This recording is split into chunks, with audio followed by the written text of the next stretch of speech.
Hey guys, what's up? John from S&S Cycle here. As you can see on the rack, we have a 2001 883 Sportster. Today, we're going to show you how to convert it into a 1200.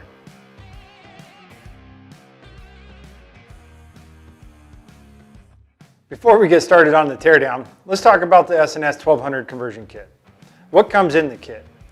2 3.5-inch bored cylinders, 2 forged pistons, 2 wrist pins, a gasket kit for your heads, your base, and your exhaust, assembly lube, oil rings for your pistons, and some C-clips. Now this kit is also offered in black, and it is also offered in a 1250 version. For your 1200 guys out there that want to convert to a 1250, we do have that in black and silver. Now that we've reviewed the kit, we know what we're working with, let's get started on the teardown.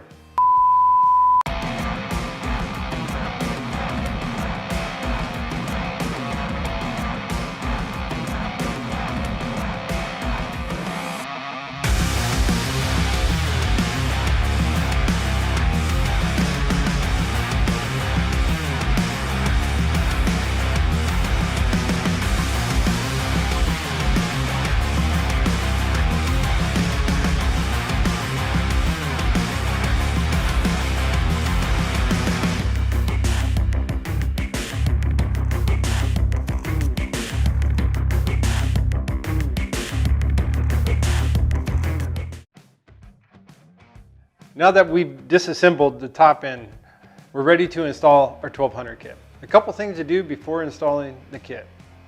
Cleaning the cylinders. You want to clean the cylinders to make sure there's no extra metal or waste inside the cylinders before installing them. Use warm water, soap, carb cleaner, or a parts washer. Make sure you dry them completely with a microfiber cloth. Another thing to note, pistons. Pistons are spec'd to each cylinder. Do not mix and match the pistons with each cylinder. You want to keep them with the ones that they came with. They're married to them. Another thing to take a look at is your piston rings. S&S piston rings have identifiers on them. Easy to indicate which one is used for which. Top compression ring will have a moly ring around the front of it, making it kind of a shiny ring right here. The secondary compression ring will be very dark and black with a little divot dot right here. And the expander ring is easily identified with the wavy lines and gold. When installing the expander ring, you will need 2 extra little rings, very thin. One will go on top and one will go on bottom. When you do install these rings, you need to make sure the expander ring, it has little sleeves on the back of it, and you want the ring to sit in front of the sleeve. You do not want the ring to sit on top of it when installing it. Some key tools to have on deck for the installation. A C-clip installation tool. Some people may not have this. You can use a pick. We try not to use a flathead screwdriver. You will bend the C-clip most likely. Please try to refrain from using that as much as possible. A oil ring compressor. For this one, it's going to be a 3.5-inch. That's what we need for that. Oil ring expander and a feeler gauge. Since I'm holding the feeler gauge, we're going to jump right into a major topic, checking the gap on your oil rings. Let's show you how to do that now. To find the gap with the rings, take the ring, insert it into the bottom of the cylinder by hand. Take the top of the piston, slide it into the cylinder, making the ring level and into the meat of the cylinder. Referring to the S&S instruction sheet, put your feeler gauge at the ideal gap ratio. Insert the feeler gauge into the side or wherever the break is, the gap is on the oil ring. Slide up and down, making sure you have good clearance, and you have gapped your oil ring.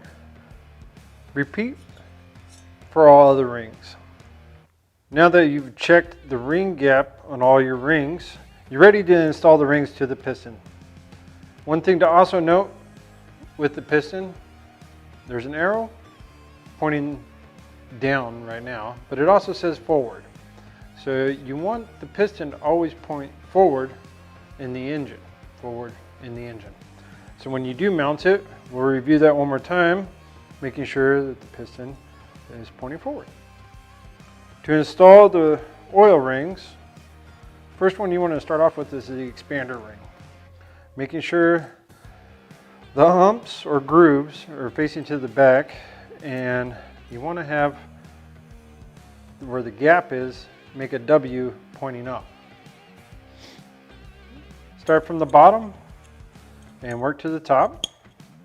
So expander ring being the bottom, and you go up the compression rings from there. Once you have the expander ring on, you make sure it's moving okay and it's good. Now that you've got your expander ring installed, go ahead and slide on from the bottom your thin ring that goes on the outside of the expander ring. You'll have one on top and one on bottom. For these ones, you don't necessarily need to use the expander tool. They're so thin that you can walk them right up and slide them right in. See how that sets right in there? A good way to check that it's in good place is by pushing forward on the back, holding the thin ring on the bottom, and trying to slide the expander ring around. Now, if you can slide it around easily and not grab the whole thing and turn it, you're in a good spot. Let's move forward to the top one. Top thin ring that goes on top of the expander ring. We'll walk it down from the top. Not too drastically walking it because you don't want it to spread out more than it already is. If it falls into the groove, you're going to have to pick it out, and we'll keep on walking it down.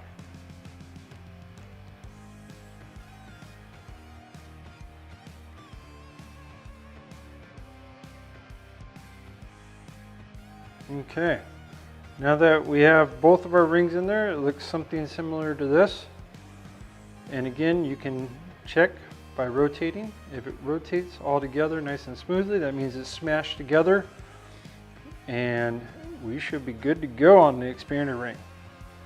Now that we have our expander ring and our gap oil rings installed, and everything moves nice and easily, they're sandwiched together, we're going to install our second expander ring. How we know it's our second expander ring, on the second line, second groove, is it being dark, very dark black, and it has a divot or dot right there in the corner. That dot needs to shoot up when you install it. So you get your expander ring for this one because it's a little thicker. Spread it out like so. Slide over the top.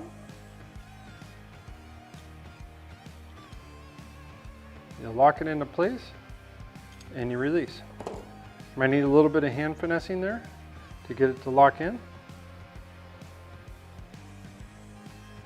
You have just installed your second expander ring.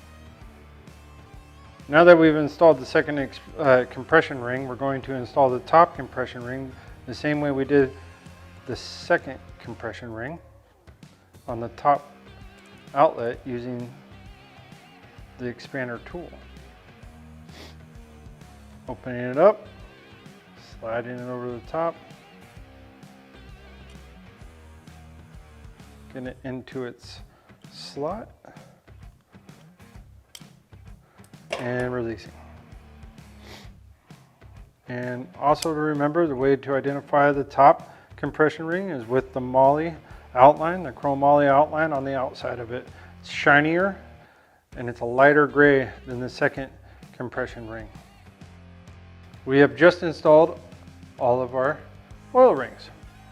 Now that we've installed all our oil rings, we're ready to set the gaps of our oil rings in the correct position of the piston area. We're going to refer to the S&S instruction sheet. It has a template of where to position each one.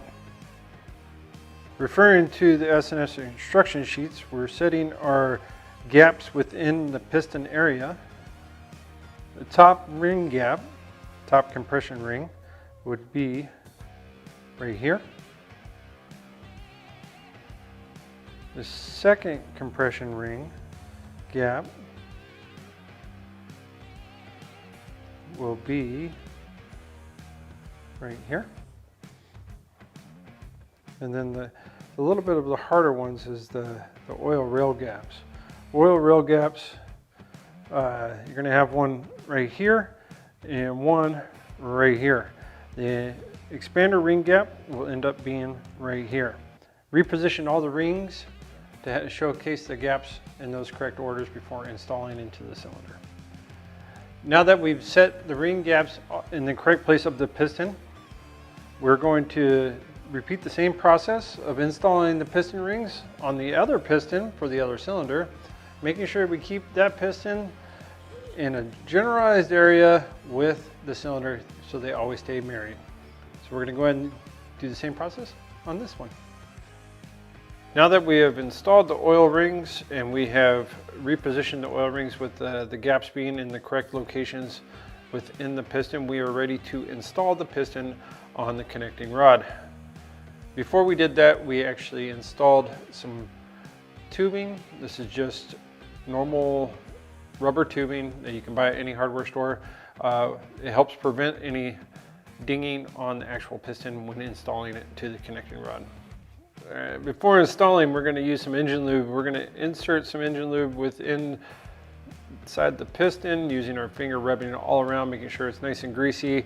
This is going to help the wrist pin to slide through nice and easy, no hang-ups. You're going to want to do the wrist pin itself and the connecting rod with some engine lube.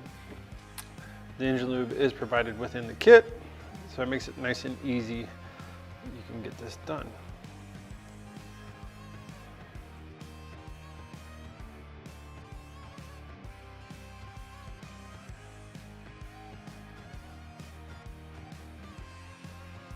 Now that you have lubed up all three elements, you want to make sure before installing, of course, the forward position with the arrow is going to the forward position of the motor when installing. This is critical. Also, please note, we have installed one C-clip to hold the wrist pin in when going. You want to install the C-clip in one side first, then you will install the other C-clip in after inserting the piston and wrist pin. Let's go ahead and install. We've went ahead and started the wrist pin into the piston head itself. Notice clearance right there, keeping enough for the connecting rod to slide through.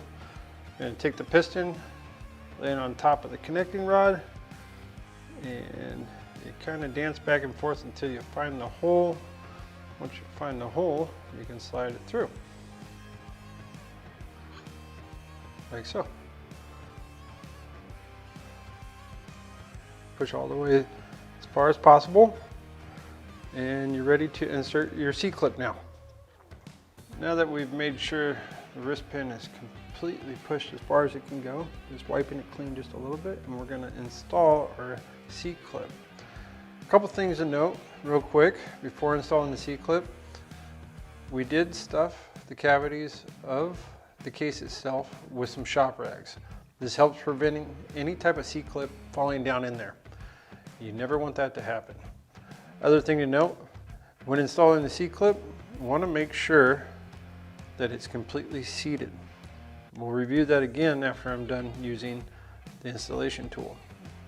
For this, we're using the C-clip installation tool. We're going to insert and rotate. And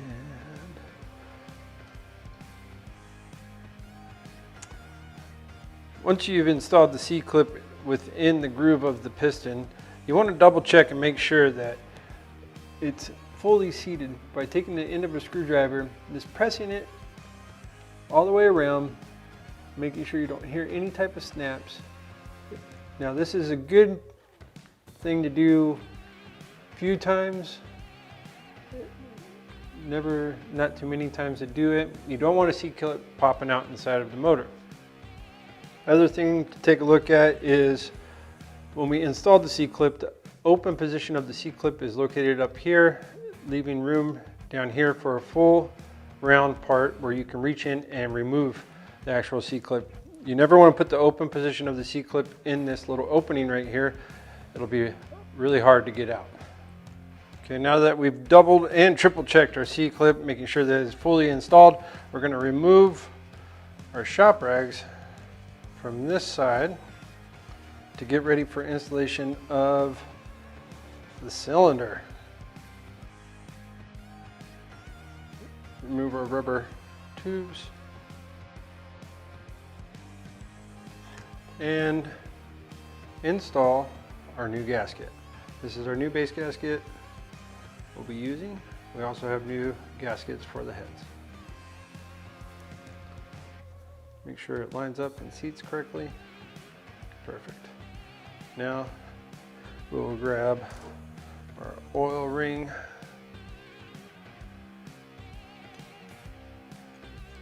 compressor, get this lined up, ready to go.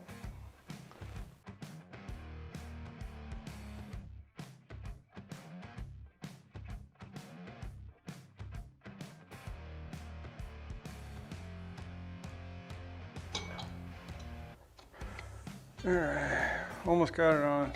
Walk it down and seat it in. And give it some poundage, little taps on top.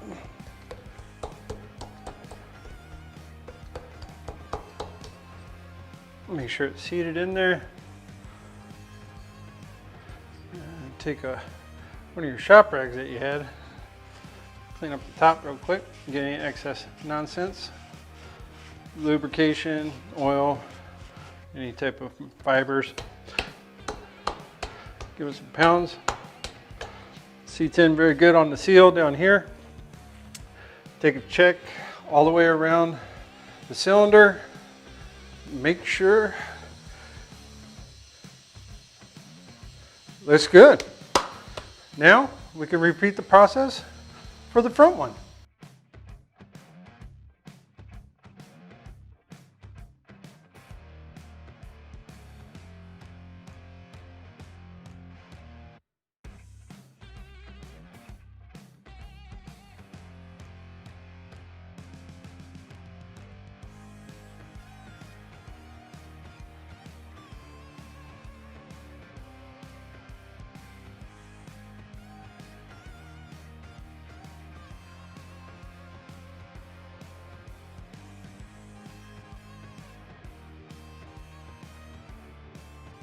Now that we have the 1200 kit fully installed, we're ready to install our heads.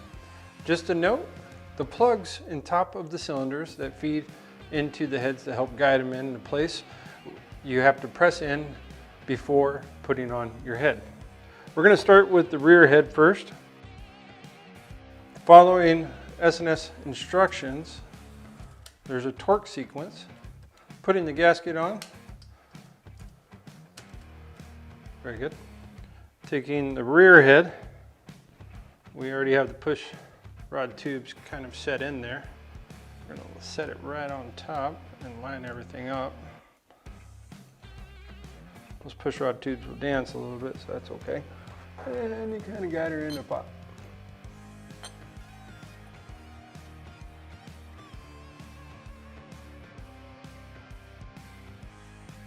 Okay.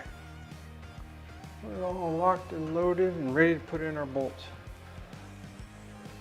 So you have two small bolts. These are head bolts and two large head bolts. The large head bolts will go on top right here, and the small head bolts will go on the back side on the drive side. We are working on the cam side. Your diagram is going to show you the sequence from the drive side. So that will end up being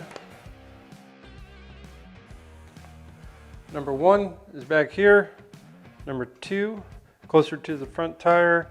Number 3 on the top over here to the rear tire, and number 4 to the front. Tightening it by hand, starting in the rear with number 1 bolt. We're just going to hand tighten it in, and we're going to follow the sequence that's on the S&S instruction sheet, starting with number 1. Kind of hard. When it gets to a good spot, you'll feel it, and you can't do it by hand anymore. Once you're done by hand, you will grab the torque wrench and torque in the same sequence. Tightening number 3 by hand,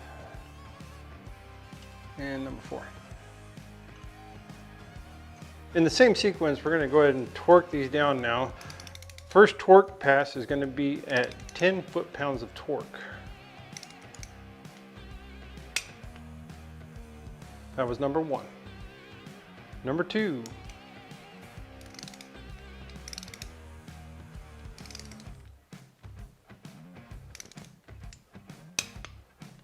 And we're going to move on to number 3.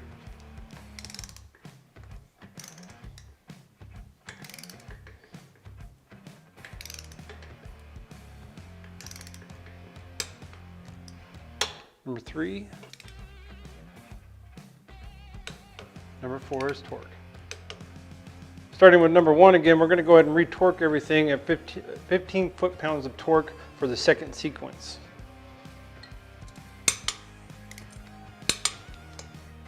Number 1. Number 2.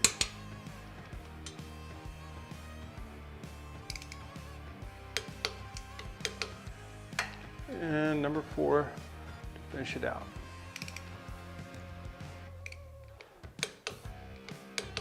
For the final torque sequence of the heads, we're going to go ahead and keep it at 15 foot-pounds of torque.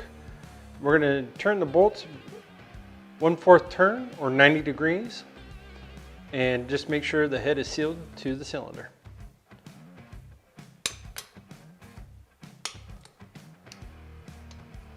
Number 1, number 2,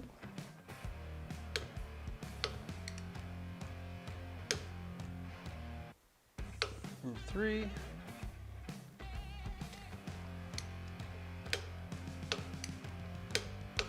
4. We finished torquing the rear head. Now we're going to use the same procedure to mount the front head. Now that we've torqued down the heads, we're ready to reassemble the engine. We're going to use and reference the factory manual to do this. Let's get started.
Okay guys, we got the bike completely back together. The 1200 kit is fully installed and we're ready to break it in.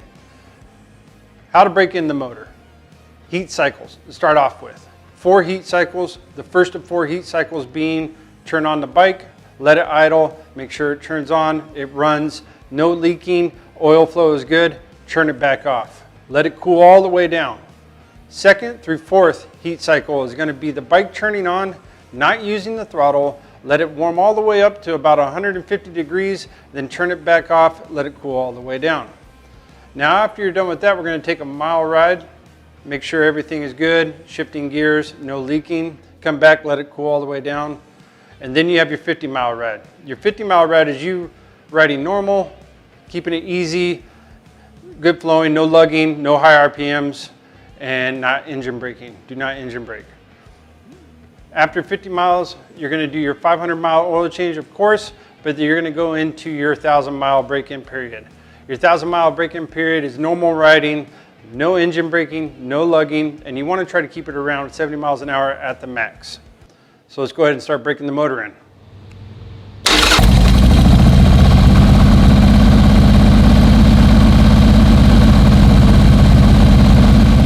There you have it, guys. Full installation of the 1200 kit, how to break it in, and what you need to know. If you have any more questions about the 1200 kit or any other products from S&S Cycle, please visit sscycle.com.